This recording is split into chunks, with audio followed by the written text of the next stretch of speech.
चलिए जानते हैं दिन भर की सिलेक्टेड काम की बहुत ही महत्वपूर्ण सिलेक्टेड खबरों को सिर्फ और सिर्फ 10 मिनट में 30 बड़ी खबरों को। लेकिन वीडियो को आगे बढ़ने से पहले अगर आप लोगों ने हमारे चैनल को अब तक सब्सक्राइब नहीं किया तो सब्सक्राइब करके नीचे का बेल आइकन को जरूर प्रेस कीजिए। कोलकाता के आरजीकर मेडिकल कॉलेज और अस्पताल में हुई lady doctor rape murder case में प्रदर्शन कर रहे जूनियर डॉक्टर अब आमरण अनशन पर बैठ गए हैं। उनका आरोप है कि ममता सरकार ने भरोसा देने के बाद भी उनकी मांगे पूरी नहीं की है। आम आदमी पार्टी की तरफ से दिल्ली के छत्रसाल स्टेडियम में जनता की अदालत कार्यक्रम का आयोजन किया गया। जनता को संबोधित करते हुए अरविंद केजरीवाल ने कहा है कि दिल्ली की जनता का प्यार, समर्थन और विश्वास ही मेरी ईमानदारी का प्रमाण बनेगा। दिल्ली के छत्रसाल स्टेडियम में आम आदमी पार्टी की सरकार द्वारा आयोजित जनता की अदालत को पूर्व डिप्टी सीएम मनीष सिसोदिया ने भी संबोधित किया है।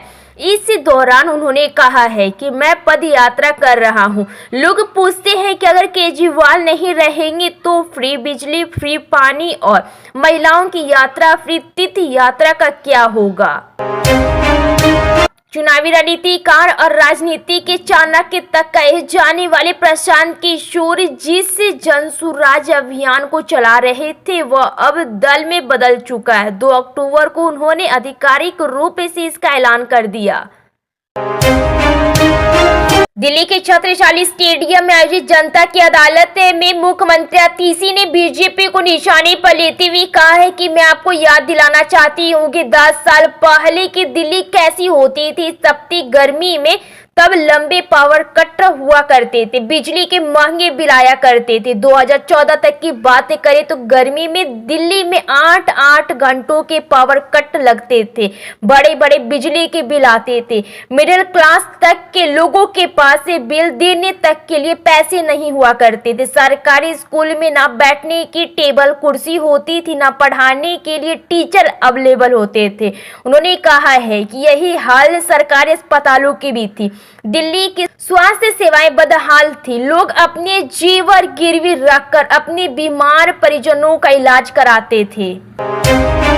अपने हिमाचल प्रदेश प्रवासी के दूसरे दिन भारतीय जनता पार्टी के राष्ट्रीय अध्यक्ष जेपी नड्डा ने जनसभा को संबोधित किया। इस दौरान जेपी नड्डा ने मुख्यमंत्री सुखविंदर सिंह सुक्खू के नेतृत्व वाली सरकार पर जमकर निशाना साधा। आम आदमी पार्टी के राष्ट्रीय संयोजक दिल्ली के पूर्व मुख्यमंत्री अरविंद केजरीवाल ने छत्रसाल स्टेडियम में जनता की अदालत को संबोधित किया। इस दौरान उन्होंने बीजेपी पर बड़ा हमला बोला। केजरीवाल ने कहा है कि एग्जिट पोल में हरियाणा और जम्मू कश्मीर से बीजेपी के डबल इंजन की सरकारें जा रही है। अब देश के अंदर डबल इंजन फेल हो गया है। एक इंजन तो जून में ही खराब हो गया था जब 240 सीटें आई थी। पूरे देश से इनकी सरकारें जा रही है। केजरीवाल ने कहा है कि लोगों को समझ आ गया है कि डबल इंजन की सरकार मतलब महंगाई, भ्रष्टाचार और बेरोजगार है।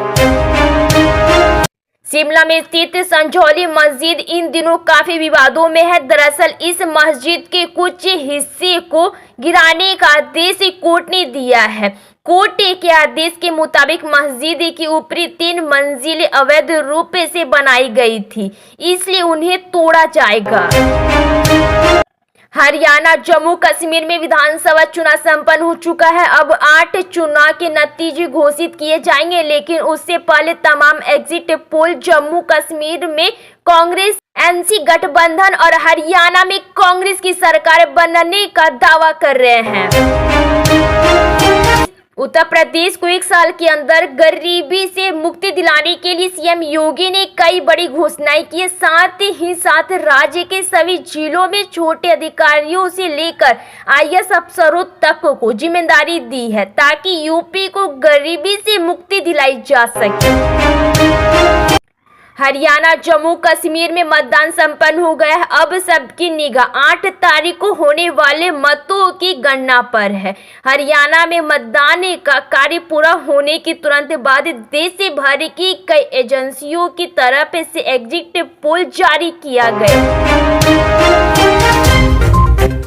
मध्य प्रदेश में चल रहे संकट के बीच गाजा की नागरिक सुरक्षा एजेंसी ने कहा है कि मध्य डेर अल-बला में एक मस्जिद पर इजरायली हमले में 21 लोग मारे गए। इजरायली सेना ने कहा है कि उनसे मस्जिद को इसलिए निशाना बनाया क्योंकि हमास इसे कमांड और कंट्रोल सेंटर के रूप में इस्तेमाल कर रहा था।